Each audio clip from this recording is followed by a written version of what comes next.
We know here that there's a new CEO, Daniel Hilferty. Now I think we're starting to see where this is going to go. Exactly, and we'll see how Dan Hilferty serves in his role. In February, he became the new CEO of Comcast Spectacor, which owns the Wells Fargo Center and the Flyers. He is nice enough to join us here in our palatial studios. Dan?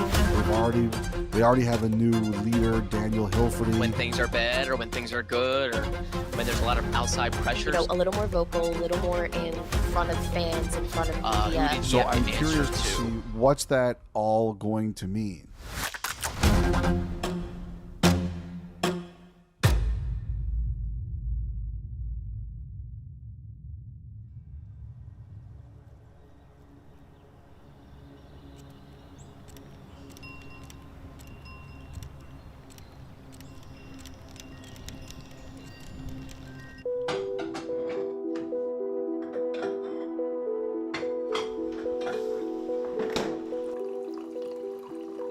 When I retired from the health insurance industry at Independence Blue Cross, I thought I'd dabble in different things. I was chairman of the effort to bring the 2026 Men's World Cup here and did a lot of work on that venture with Brian Robbins.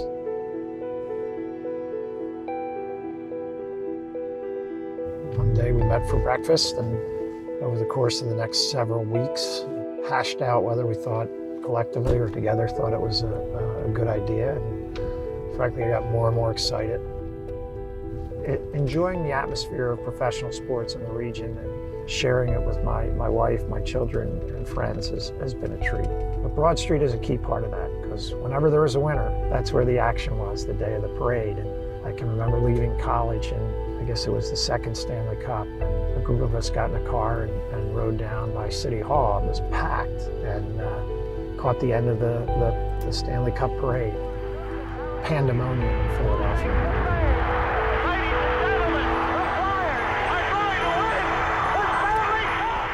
It all occurred on Broad Street, so Broad Street is such a key part of who we are as a city, who we are as a region. Our company is ripe for building new levels of collaboration among different departments, collaborative teams win whatever the venture is. We've got a terrific coach in place. What he wants to do is build this team the right way and develop players. And we've got a general manager, Danny Breyer, who like Coach Tortorella, wants to do it the right way. And that triumvirate will run hockey, and they'll do it in collaboration with me, with Valerie, and the rest of the business team. In my mind, as my experience in building companies, that is a winning formula. Hey, Joe, how are you? Funny state of mind. Oh, sunny state of mind. That's even better. What grade are you in? How you guys doing? Good. How you doing? Good. I like your orange clogs. Or what do they call those things? All right, I think we're ready for the countdown. Ladies and gentlemen, here we go. 3, 2, 1. Well, I've always admired not only our professional teams that play here, the 76ers and of course our Flyers, but if you peel back the team playing on the ice and think about the amazing things that the Flyers, in collaboration with us here at Comcast Spectacor, do in impacting the lives of the communities we serve. Whether it's through Snyder Hockey, whether it's through the Flyers charities, whether it's through the alums, the player alums who are out there doing just amazing things in our community. Everything from rebuilding playgrounds so children can play and experience hockey at some level, to really helping the community in many different ways. It just speaks to a tradition of great hockey on the ice and a tradition of being a true community member, a leader in making our community better. Obviously, the Flyers have such a great tradition here in Philadelphia, and I speak about that a lot, that it was the early days of the Flyers in the 70s that really set the tone, and frankly, we as a company have a responsibility to return the team to that level of competing every single year and getting the region excited. let's take a pause. It has been a difficult couple of years. The winless streak reaches 9 for the Flyers. 0-4 What we're about now, remember, we're going to take a deliberate approach to building this team the right way. So what we're looking at now is putting those foundational pieces in place. And we're going to set honest expectations for next year. We're going to enjoy some ups and downs next year, I feel confident, but we'll have taken the next step to building a culture of winning, to capturing that brand that we had long ago here in the city, but a new version of that brand. I think first and foremost, you look at the hiring of Coach Tortorella, and you see a lot of promising things over the course of this season. Players are playing hard, players are buying in, the young players are getting a chance to develop. Who are the players that we want here for the long haul, that we can develop, that are committed? That process is already beginning.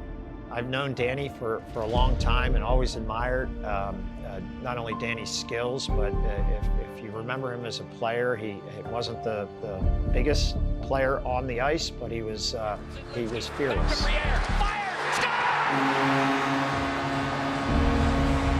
You could tell that he did his homework, he did his training, he learned as a player. He's taken that same attitude, that same skill set to learn what it means to be a general manager. We have the draft lottery coming up, so that's next. And then we begin to prepare for the draft. The number 7 overall selection in the 2023 NHL draft belongs to the Philadelphia Flyers. Danny is leaving no stone unturned. Again, working in collaboration with Coach Torts about potential trades, about potential draft picks. What we're about now, remember, we're going to take a deliberate approach to building this team the right way. Well, with Danny, we knew, I think, right away that he was the best fit for the general manager for the Flyers. He cares about creating great teams and cares about how the people fit together. I just found him to be everything that he was advertised to be. A president is someone who's going to assist me and Valerie Camillo in really working with the NHL. They're so important to the next era or the next iteration of a team and its potential success. So we wanted to create a job description that was complementary to both the coach and the general manager and could form a triumvirate of leaders in the hockey space that trusted each other, whose not only their responsibilities, but their skill sets, their personalities meshed in a way that the three of them created a winning environment, a winning culture that would last for years to come. Yep, let's do it.